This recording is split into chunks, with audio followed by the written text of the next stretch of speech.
বলছিল, মানে আমরা বলেছি ইভেন সেদিনকে লাস্ট প্রোগ্রামে বলেছি ডক্টর ইউনূসকে যে আপনি পারলে রুল করেন অথবা কুইট করেন। দেখেন এই সরকার তো, আমরা দুটো কথা সবসময় বলি সরকারের ব্যাপারে। আমার প্রশ্ন হচ্ছে মিটফোর্টের ঘটনার পরে তো আপনারা খুবই কঠোরভাবে আপনারা সমালোচনা করেছেন এবং এটি নিয়ে অনেক কথা বলেছেন। এই ঘটনাটির পরে আমরা খুব নরম করেও আপনাদেরকে কোনো কথা বলতে দিলাম না। প্রথম কথা হলো যদি আমি আপনাকে বলি, মানে কিভাবে আপনারা ঠিক করেন যে কোন ঘটনার জন্য আপনারা প্রতিবাদ করবেন? আচ্ছা, আমরা যেভাবে ঠিক করি এটা হলো মিডিয়ায় যেটা সামনে আসে, আমরাই তো মিডিয়া এখন পর্যন্ত, আমি আপনাকে এখন পর্যন্ত বলি আমার যেহেতু ফেসবুক আইডি নেই, আমি একটা পেজ দিয়ে চলতেছি, সামনে আসেনি মেইন স্ট্রিম মিডিয়ায় এখন পর্যন্ত আমি সেরকম এটা দেখিই নাই। প্রথম আলো কি মেইন স্ট্রিম মিডিয়া? দেখেন একটা ব্যাপার হলো, আপনি মিটফোর্ডের ঘটনাটা যখন ঘটেছে এটাও কিন্তু মেইন স্ট্রিম মিডিয়া গায়েব করে ফেলেছিল, 2 দিনও আসে নাই, কোনো মিডিয়া করতে পারে না, একটা দুইটা ছোট মিডিয়া ছাড়া। কিন্তু সোশ্যাল মিডিয়ায় ছড়িয়ে পড়ার পর তুমুল আলোচনা ফেলেছে। কিন্তু এটা আমার ব্যর্থতা হতে পারে, অজ্ঞতা হতে পারে, এইটা এখন পর্যন্ত আমার টাইমলাইনে আমি 2 থেকে 3 জায়গায়ও দেখি নাই। এর মানে কি এটা সিগনিফিকেন্ট না? অবশ্যই। আর আমাদেরকে যদি বলেন যে আমরা কোনো সিলেক্টিভ, আমরা ফোকাস, ধরেন এই দেশে অনেকগুলো ঘটনা ঘটে, আমাদের এক্সাক্ট ফোকাসটা কোন জায়গায়, আমরা এটা খুবই ক্লিয়ার, আমরা খুবই ফোকাসড, সেটা হলো সরাসরি জুলাই স্পিরিটের সাথে যেটা কানেক্টেড।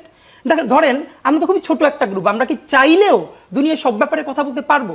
আমরা যদি সেটা বলি সেটাকে ওই জায়গায় রিচ করবে, সবার তো একটা জায়গা আছে। আপনারা কি তাহলে মানে পপুলিস্ট এক ধরনের, মানে যে বিষয়গুলো বেশি আলোচনা হচ্ছে সেই বিষয়গুলো? আমি আপনাকে 10টা বলি অন্তত যেটা আমরা কথা বলেছি, পরবর্তীতে কোনো না কোনো ভাবে সে জায়গা কাজে লেগেছে, এর একটাও পপুলিস্ট। আপনি যে বললেন যে জুলাই স্পিরিটের সঙ্গে, সরি আমি আপনাকে থামিয়েছি, মাফ চাচ্ছি, সেটি হচ্ছে যে জুলাই স্পিরিটের সঙ্গে যেগুলো সংযুক্ত আপনি সেগুলোর আপনারা কথা বলেন, এরকম একটি কথা বললেন। মিটফোর্টের ঘটনাটি কিভাবে জুলাই স্পিরিটের সাথে? দেখেন জুলাই স্পিরিটের সবথেকে বড় জায়গাটা কি, যে ইনসাফ। কারোর সাথে কোনো ধর্মের পরিচয়, কোনো বর্ণের পরিচয়, কোনো লিঙ্গের পরিচয়, তার সাথে ডিসক্রিমিনেশনটা করা যাবে না। তো একই অবস্থা যখন দেখেন এই কিছুদিন আগে যে খালেদ মহিউদ্দিন ভাইয়ের সাথে আমার শো ছিল, ভাই যেটা বলছিল, আপনি যেটা বলছিলেন, আমি তো পত্রিকা আমার দেশের সামনে ধরে বলছি বিএনপি, জামাত, এনসিপি সবাই মিলে কিভাবে পাথর খাচ্ছে, এর মানে রাজনৈতিক সমঝোতার ভিত্তিতে।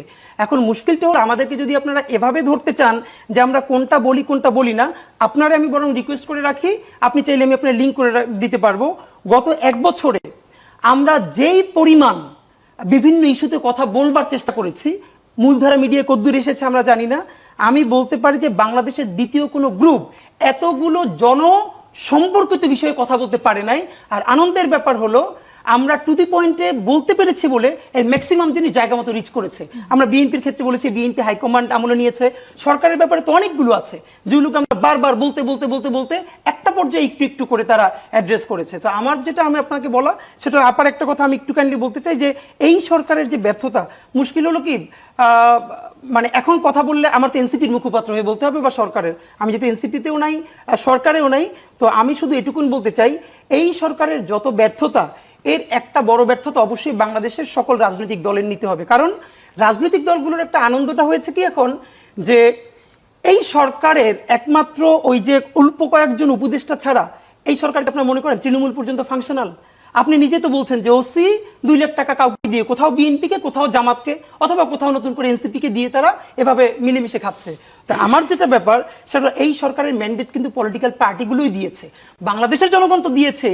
রাজনৈতিক দলের আনন্দটা হলো যখন খারাপ কিছু হয় তখন বলে এই সরকার কেন গ্রেপ্তার করে না। একটা বলি, সরকার কিন্তু গ্রেপ্তার করেছিল, এমনও হয়েছে কোথাও কোনো থানায় গিয়ে বিএনপি, কোনো থানায় গিয়ে জামাত তাদেরকে ছাড়িয়ে আনছে। এখন আমরা একটা প্রশ্ন তো করতেই পারি, তাহলে সরকার পারছে না কেন, ছেড়ে দিচ্ছে না কেন? এইটা তো অবশ্যই সরকার তো ছেড়ে দিবেও, তাকে দিতে হবে। কারণ আমরা বলি ইতিহাসের সব থেকে জনসমর্থিত সরকার সে, প্যারালালি সব থেকে দুর্বলতম সরকারও সে। এখন এরকম দুর্বলতম সরকারকে তো আর লম্বা সময় তাকে ম্যান্ডেট দিয়ে রাখারও কিছু নাই। কিন্তু যেটা আপা একটু বলছিলেন,